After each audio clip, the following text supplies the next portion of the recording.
41-year-old farmer Jacob Wolf emigrated to Turtle Lake, North Dakota from southern Russia in 1903, looking to build a successful future for himself following anti-German propaganda back home. In 1905, 2 years after arriving on American soil, Jacob married a woman named Beata Bossert, 35, who had also immigrated to the United States from southern Russia. The pair ran one of the most successful farmsteads in Turtle Lake, all the while raising 6 daughters: Bertha, who was 13, Maria, who was 9, Edna, 8, Lydia, 5, Martha, 3, and Emma, who was 9 months old. They also shared a good relationship with their chore boy and farmhand, 13-year-old Jake Hofer, who by all accounts was like a son to them. The family were well liked amongst their community, many of which were also German-Russian immigrants who flocked to the Dakotas following bitter anti-German propaganda after the First World War. But with this being said, however, the Wolf family had quarrelled in recent months with their neighbouring farmer, Henry Lair, after the Wolf's farm dogs attacked one of Lair's cows after it crossed into the Wolf's pastures. Both Jacob and Henry argued over compensation for the attack on Lair's livestock, though the incident in question took place 6 months prior to the Wolf's murders in November of 1919, and there was no evidence of any hostility towards them in the subsequent months. Prior to this particular incident, Jacob and Henry were reportedly on good terms. In the early hours of April 24th, 1920, following a heavy storm, a neighbour named John Kraft, who was driving past the Wolf's farmstead, noticed that it looked eerily silent. Clothes had been hanging out to dry for over a day, and 3 of the horses had remained saddled by the haystacks.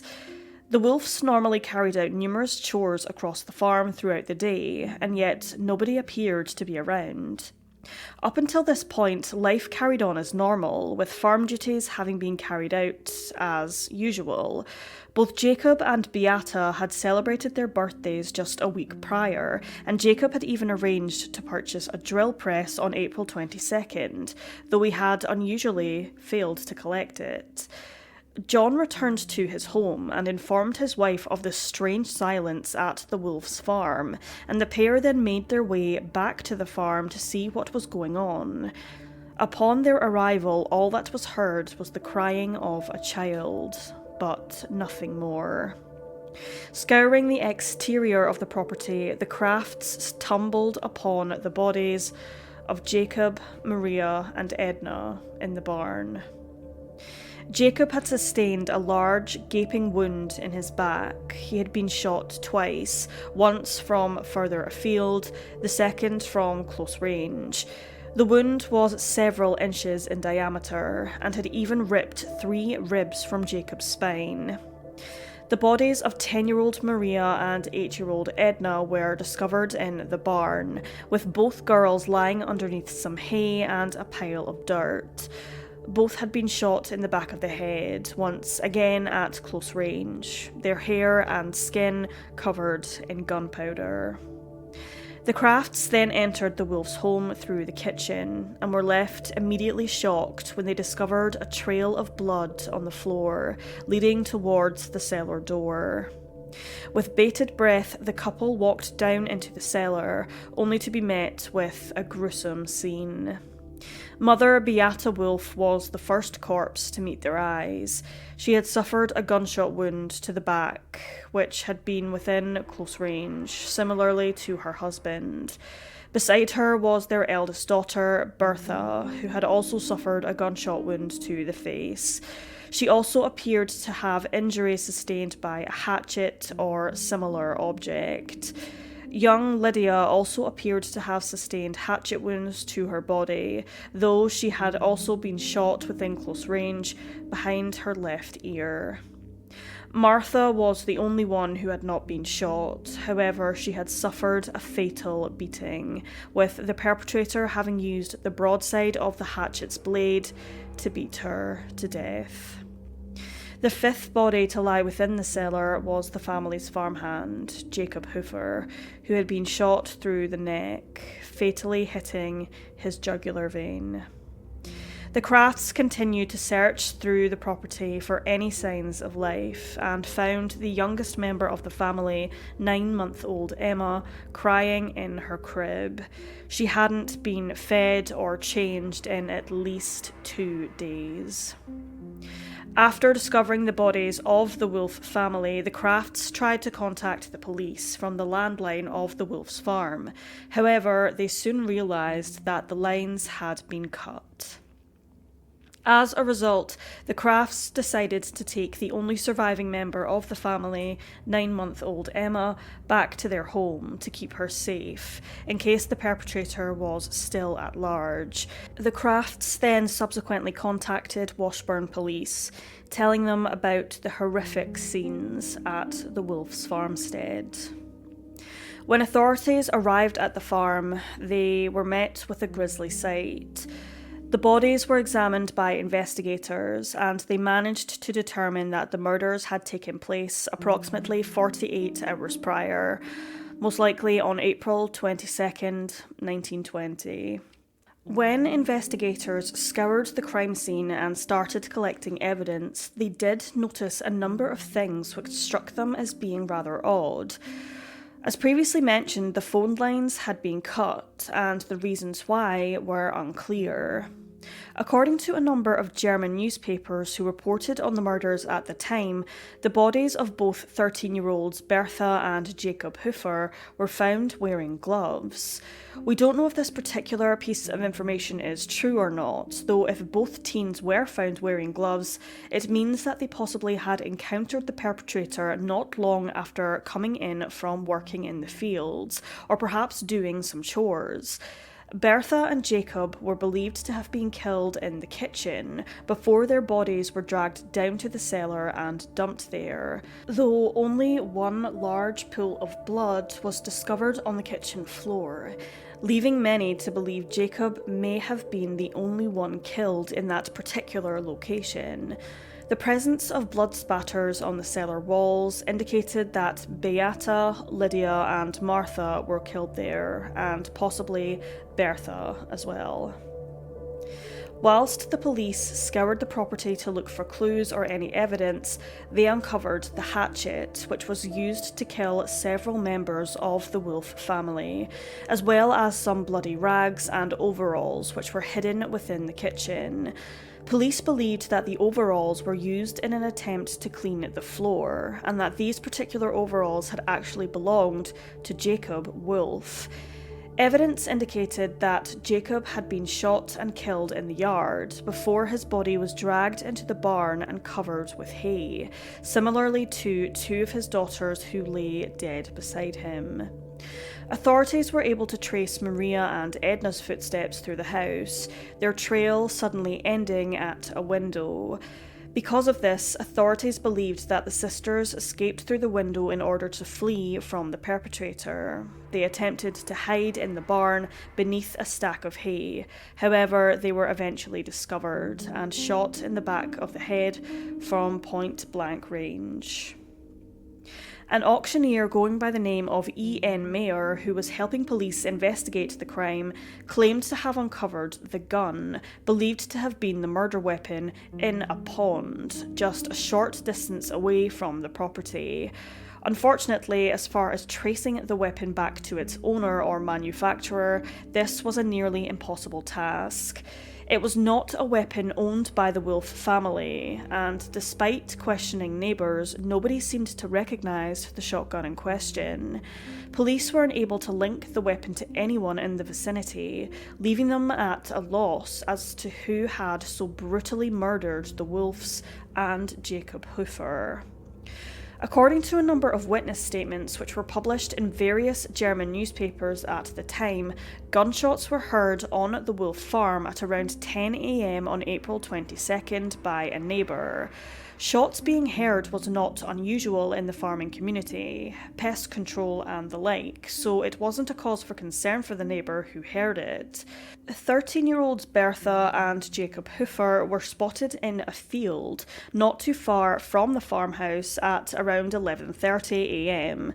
This corroborates the idea that they were not in the house when the killings began, that they returned after completing their work and were subsequently murdered. Following this was 2 days of silence until John Kraft grew concerned for his neighbours and checked up on them, only to find them dead.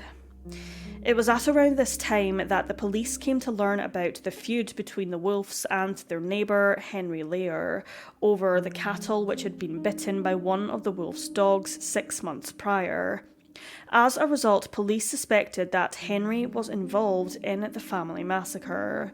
Not much is known about Heinrich Lair other than he was born in southern Russia and immigrated with his parents to North Dakota in 1886.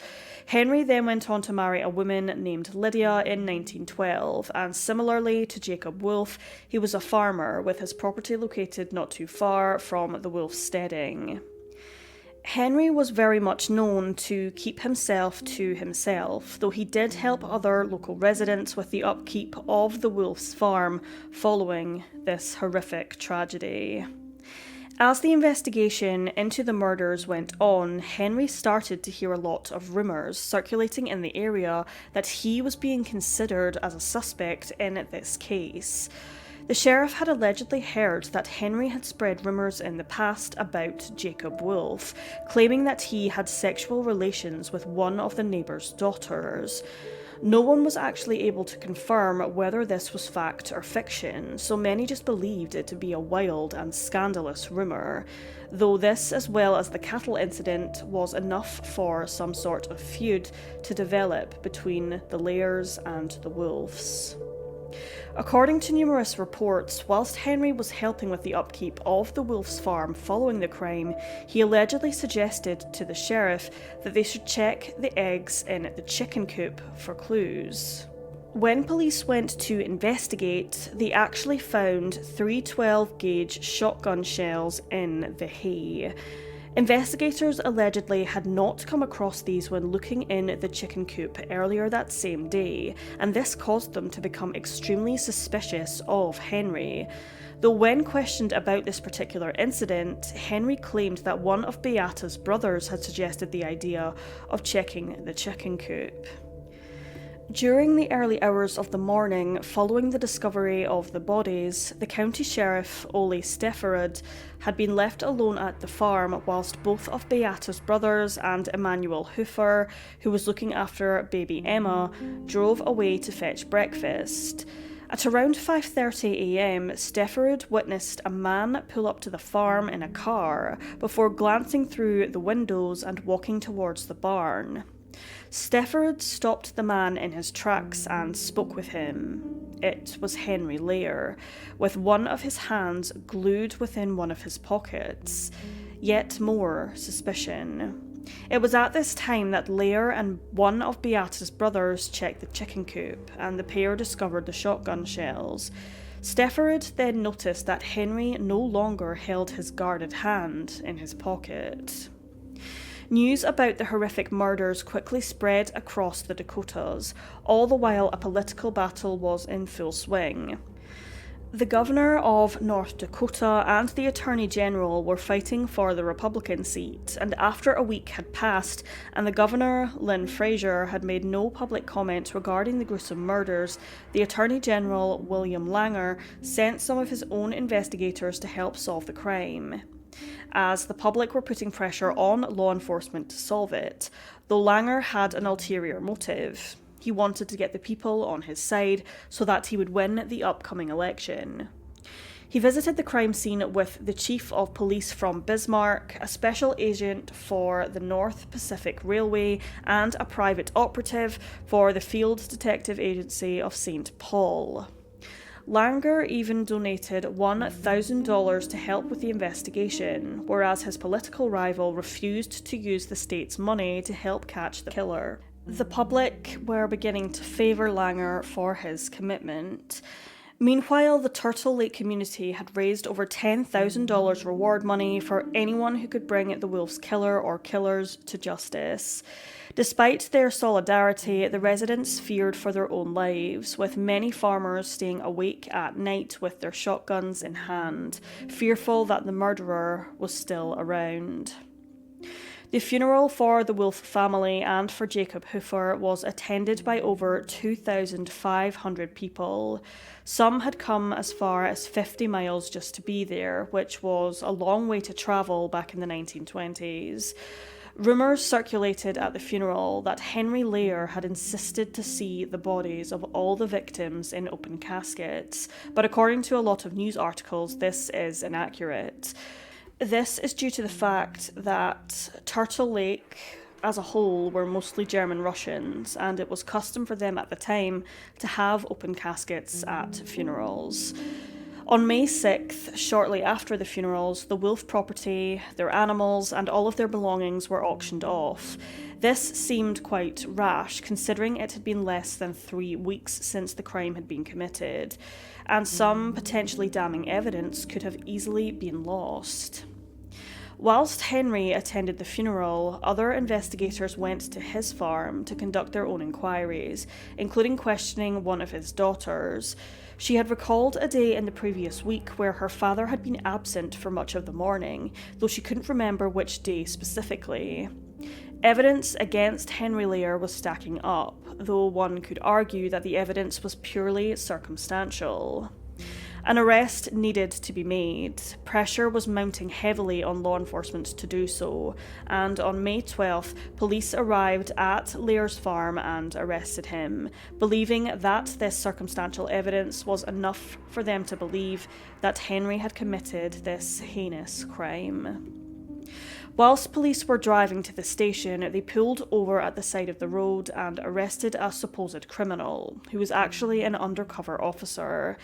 The pair were then placed in the same cell at the Washburn police station and were left there for hours, where the criminal questioned Lear extensively about what happened, with the police hoping to coax a confession out of him. However, their efforts proved to be fruitless. Henry was then questioned by police, who had already made up their minds regarding his guilt.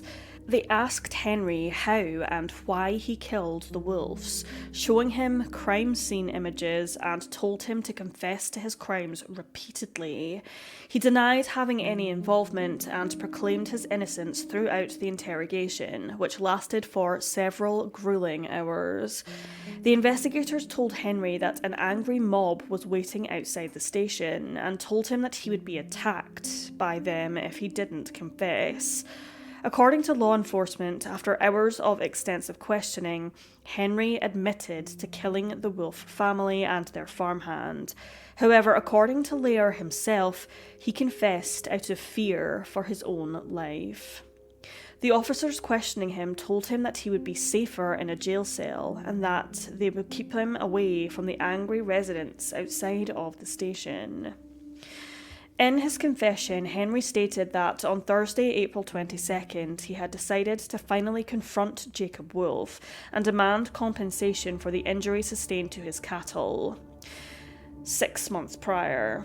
This seemed odd. Why wait 6 months to seek out compensation?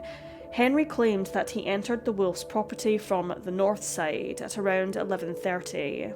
Where he then got into an altercation with Jacob, although this is where the first problem arises, because if he had arrived from the north, he would have been seen by several other neighbours who were out ploughing their fields that morning, and yet no one ever recalled seeing Henry near the Wolf's property. The second issue here is that if Henry had arrived at 11:30, an hour and a half after neighbours had heard gunshots and when the phone lines had been severed, this doesn't match the timeline of events. The Wolfs would have already been deceased by this time, apart from 13-year-old Bertha and Jacob Hoofer. Also, the third issue is that Henry walked to the farm, a place which was guarded by Wolf's herding dogs, including the one which had attacked Lear's cattle. Surely the dogs would have barked and alerted anyone of any trespassers. Lear had also claimed to have entered the wolf's home, but this in itself was odd, as Henry and Jacob were not exactly friends. Would Jacob have willingly allowed Henry into his home, especially considering the bad blood between them? Henry then claimed that an altercation between him and Jacob, which took place in the kitchen, soon got out of hand, and Jacob pulled out his shotgun, though the Wolfs did not own the shotgun used in the killings. The two then fought for the weapon, which then discharged twice, killing Beata and Jacob Hoofer. This again seems contradictory to the evidence down in the cellar, which indicated that Beata was killed there and not in the kitchen. It was then alleged that Jacob fled the house, at which point Henry reached into a dresser drawer and reloaded the gun, firing once from long range, hitting Jacob, and shooting a second time within close range. The issue with this particular statement is, how did Henry Lear know where the ammunition was kept?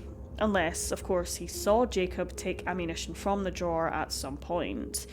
Henry then stated that he chased both Edna and Maria towards the barn after they fled the home, but again, the timeline doesn't add up.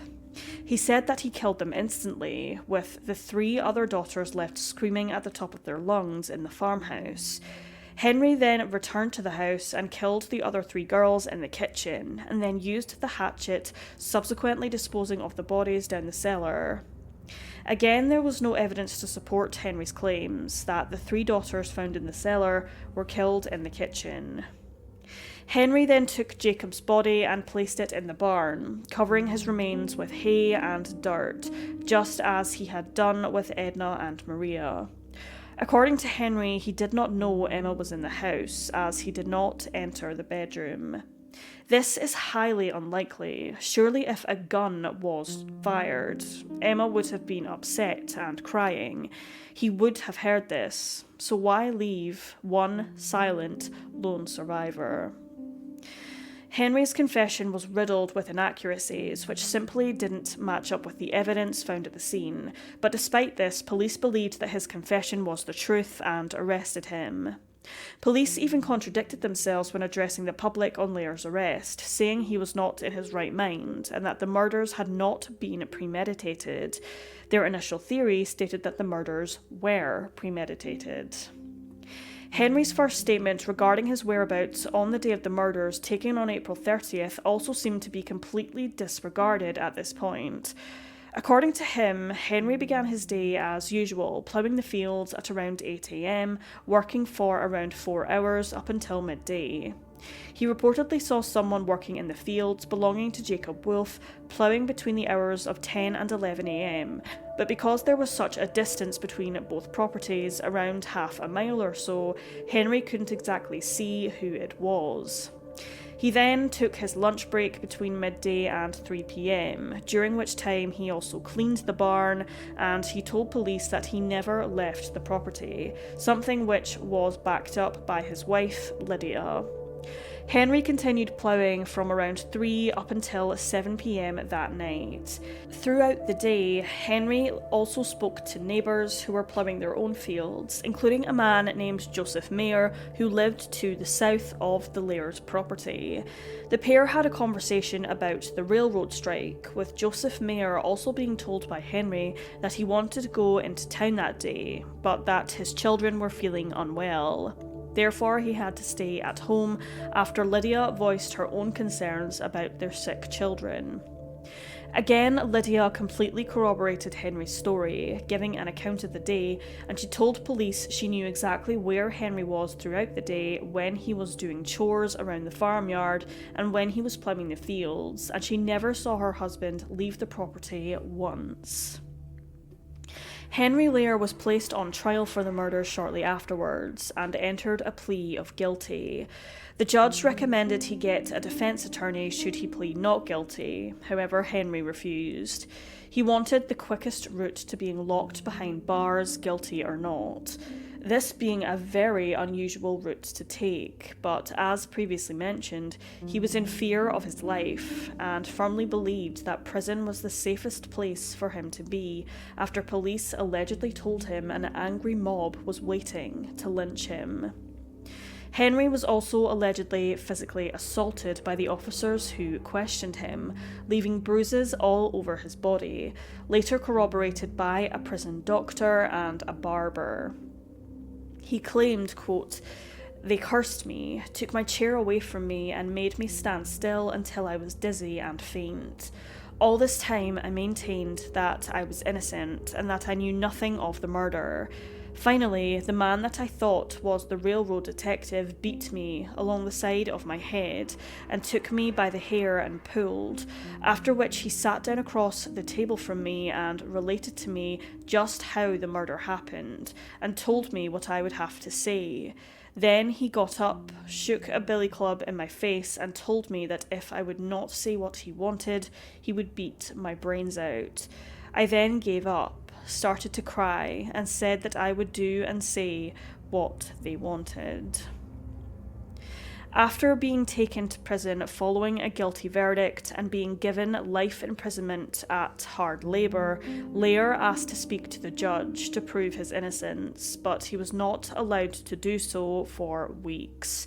It wasn't until November of 1920 that Henry's lawyers were able to file a motion asking to withdraw his plea of guilty and to change it to not guilty for a trial upon merits, but this request was once again denied.